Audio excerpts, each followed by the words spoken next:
Assalamualaikum warahmatullahi wabarakatuh. Halo, saya Alvina Sulistia dari Universitas Muhammadiyah Semarang dengan program studi Informatika. Di sini saya akan menyampaikan sebuah materi dengan judul Membangun Tatanan Bahasa dengan Grammar Bebas Konteks dan Produksi Ekuivalen untuk Mencegah Ambiguitas Pohon Sintaksis.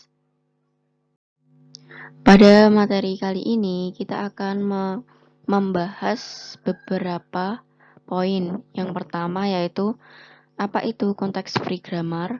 Yang kedua, bagaimana production equivalent bekerja. Yang ketiga, mengapa sintak tree penting. Yang keempat, contoh penggunaan konteks free grammar. Yang kelima, ambiguitas dalam sintaks tree.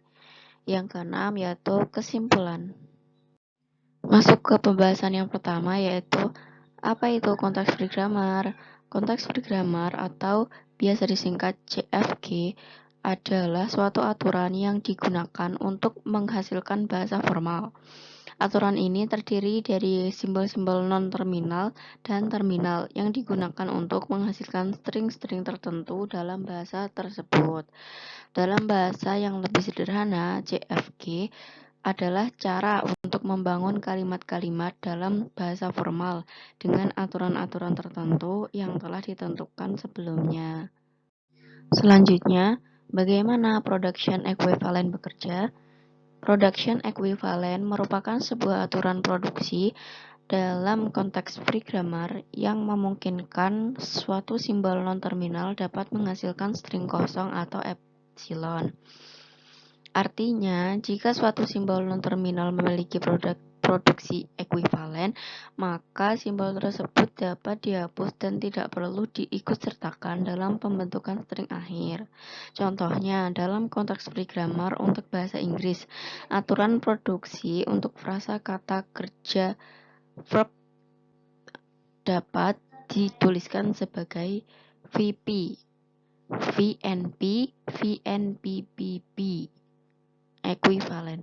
Dalam aturan produksi ini terdapat produksi ekuivalen yang menunjukkan bahwa frasa kata kerja dapat tidak memiliki objek dan preposisi. Sebagai contoh, frasa makan tanpa objek dan preposisi dapat dibentuk dengan menggunakan aturan produksi VP, V ekuivalen. Selanjutnya, mengapa sintaks tree penting? Sintaks tree adalah representasi grafis dari struktur kalimat dalam konteks free grammar.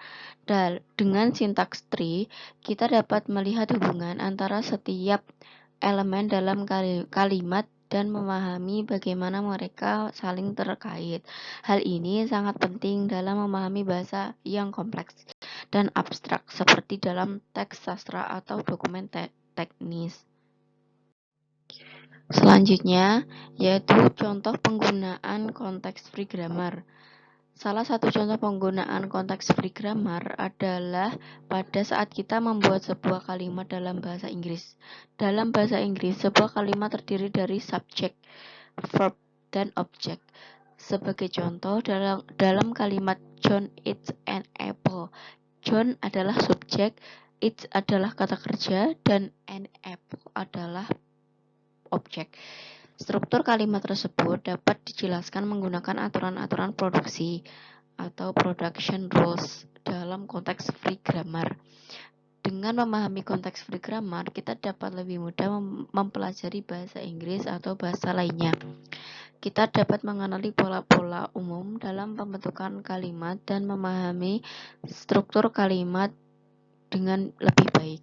Hal ini dapat membantu kita untuk berkomunikasi dengan lebih efektif dalam bahasa yang sedang dipelajari.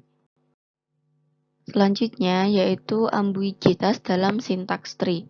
Ambiguitas dalam sintaks tree terjadi ketika satu produksi dapat menghasilkan lebih dari satu struktur tree yang berbeda. Hal ini dapat diatasi dengan menggunakan teknik seperti leftmost derivation atau rightmost derivation untuk memastikan hanya ada satu struktur tree yang mungkin. Pada beberapa pembahasan yang telah saya sampaikan, maka dapat ditarik kesimpulan sebagai berikut. Dalam presentasi ini, kita telah mempelajari tentang konteks free grammar, production equivalent, dan syntax tree ambiguitas. Kita telah mengerti bahwa konteks free grammar adalah aturan-aturan yang digunakan untuk membentuk bahasa formal. Production equivalent di sisi lain adalah produksi dalam konteks free grammar yang memungkinkan kita untuk menghasilkan string kosong. Terakhir, kita juga mempelajari tentang pentingnya syntax tree dalam memahami konteks free grammar dan bagaimana ambiguitas dapat diatasi untuk memastikan pemahaman yang lebih baik. Sebagai tindakan lanjut, saya menyarankan agar audiens terus mempelajari tentang topik ini dan mencoba membuat beberapa contoh konteks free grammar sendiri. Dengan cara ini, mereka akan dapat memperdalam pemahaman mereka tentang bahasa formal dan aplikasinya dalam kehidupan sehari-hari. Sekian dari saya, semoga bermanfaat. Terima kasih. Wassalamualaikum warahmatullahi wabarakatuh.